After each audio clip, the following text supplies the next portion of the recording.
It's 49 days since the first restrictions were introduced in Ireland to stop the spread of COVID-19, and for 35 of those days, our movements have been severely curtailed.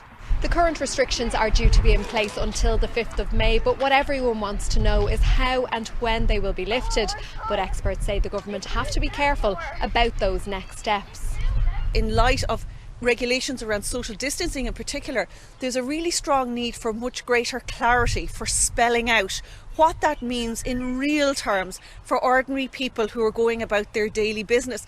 We've seen communication strategies that do provide quite broad guidelines, but in many cases we have seen an absence of real fine grain, and in some cases it's been left to the guards to try and figure that out and implement that, and that doesn't actually help the guards either in the process of trying to police this process. We cannot take the consent or compliance of people for granted.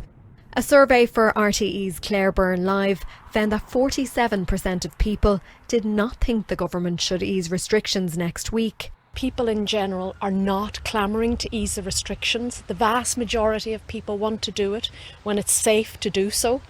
They need to have very clear guidelines about why they're being asked to do what they're being asked to do. I think motivating people is about really tapping into people's desire to protect other people. And we also need to be able to provide a vision for the future. The Taoiseach said the roadmap to reopen Ireland will be slow and gradual. What remains to be seen is if at the end of that journey we'll be back to the place we were before or somewhere entirely new. Samantha Libreri, RTE News.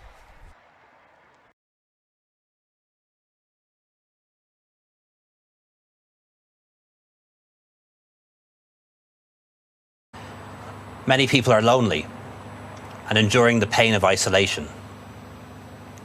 Many people are grieving in silence. Many have lost their jobs. Many fear losing their businesses. And many have lost their lives. I know for me the worst part has been the daily text message I receive around 5 o'clock every evening with the latest number of notified deaths and newly diagnosed cases. I yearn for the day when it stops. Tonight I want to explain to you why we have to extend current restrictions until the 18th of May, and also share with you our plan to reopen our economy and society in phases starting on that day. Thanks to you, we are making a real difference in the fight against COVID-19. The curve has been flattened and has now plateaued. Thousands of lives have been saved. Our hospitals and healthcare staff have not been overwhelmed. But we've not yet won this fight. Every day we've too many new cases. We still have too many people in hospital and in our intensive care units with COVID. And every day, regrettably, including today, we have too many deaths. Our scientists and doctors tell us that if we relax the restrictions too soon, we could see within a matter of days our ICUs overcrowded, our care homes under renewed pressure, and our healthcare staff overwhelmed. Everything we've achieved would be lost. Our best chance of winning this battle will be swept away, and we could be back to square one. So we must go on for a short time more. As I mentioned earlier, we have a plan to ease restrictions from the 18th of May. But before that, we need 2 more weeks of tight restrictions to weaken the virus further, so it doesn't have the strength to make a comeback when we start to interact with each other again. During this period, we are making some changes. We're extending the distance you can leave your home. So from next Tuesday, it will be possible to travel up to 5 kilometres from your home for the purposes of exercise. For people who are cocooning, the public health advice is to continue to do so. However, from Tuesday, it will be possible to go for a walk or a drive within 5 kilometres of your home if you avoid all contact with other people. Our plan is to reopen the country in a slow, staged, phased way. 5 stages, 3 weeks apart, starting on May 18th. and all things going to plan, with the 5th phase commencing on August 10th. Unfortunately, the risk of a second wave of the virus is ever present, so we can only move from one phase to the next if the virus stays under control between each phase. And there is a risk that we'd have to go back a phase if that happens. In any scenario, at least until we have a vaccine or an effective treatment, there will be a long-term need for physical distancing, good hand hygiene, respiratory hygiene, regular cleaning, and for people to stay at home and isolate if they're sick. It will take some time for our lives to get back to normal, to a new normal, but it will happen. So on the 18th of May, Ireland begins to reopen and begins that journey to a new normal.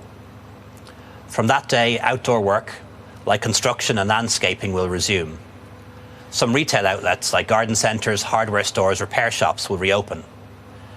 And some outdoor sporting and fitness activities in small groups will be allowed. Many regular health services will resume operating, and it'll be possible to meet small groups of friends and family outdoors. Not long from now, some summer night, we will see our friends again. In later phases, other workplaces, businesses, childcare, preschools, restaurants, cafes, bars, cinemas and gyms will reopen. Schools and colleges will reopen in September, October, at the start of the new academic year.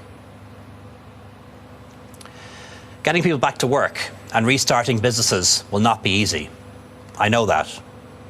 It won't be possible for people just to pick up where they left off. Businesses are going to need help to get going again. So tomorrow morning, Cabinet will meet again to agree further actions to help our businesses to restart, reconnect, and rehire staff who've been laid off or furloughed. Separately, a national protocol is being developed by government, employers and trade unions with the assistance of the Health and Safety Authority and the HSE.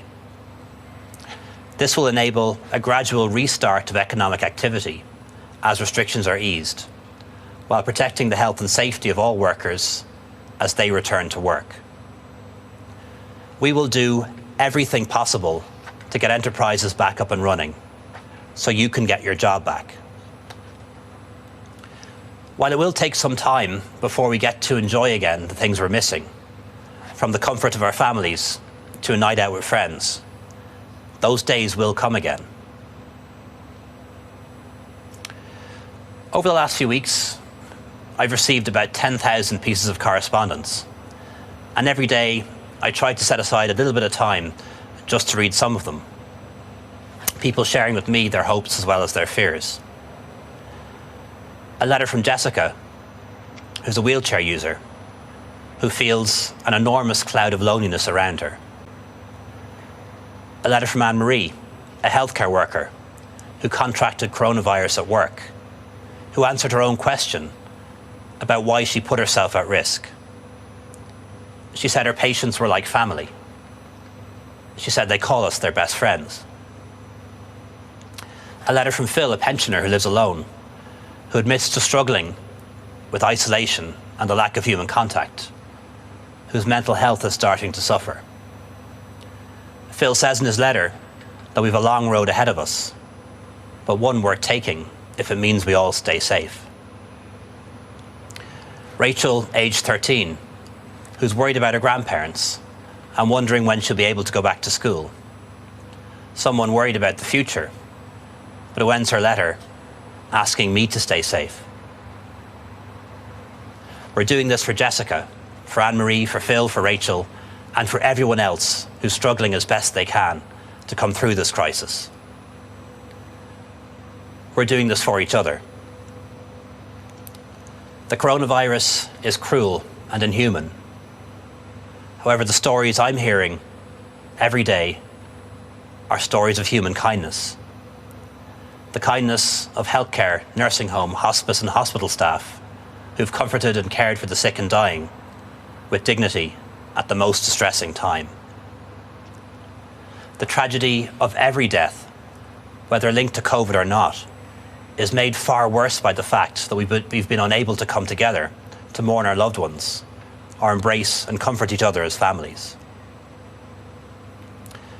But while we're unable to gather, we are still grieving. And when we come through this, we will come together as a nation and grieve together for everyone who's died over the course of this emergency. In every city, in every town, in every village, people have met the demands of this crisis with remarkable courage and a sense of solidarity. We all know someone who is suffering because of these restrictions, just as we all know someone who's on the front line or performing an essential service. The best way of helping them is staying the course and continuing this fight. So tonight I'm thinking of parents juggling work and homeschooling, all the young people deprived of the companionship of their friends and the opportunity to take part in sport, the couples who've had to cancel their weddings, the grandparents who crave the opportunity to hold their newly born grandchild. We all have our own stories, and each one combines to form a tapestry of struggle and sacrifice and sorrow. It has been worthwhile. It is working. So let's finish what we started. Thousands of lives have been saved. Hundreds of thousands of people are healthy and untouched by coronavirus because of the sacrifices and choices that you've made. 70% of people diagnosed with COVID-19 have now made a full recovery because of the care and attention given to them by our health service. I know that figure would have been so much lower if our health service had been overwhelmed. So while there is still so much that we do not know, tonight there is hope. In the weeks ahead, that hope will drive us forward as we plan to emerge safely from this crisis. Thank you very much. Stay safe and good evening. Well, an Taoiseach Leo Varadkar there just updating the situation on the COVID-19 restrictions.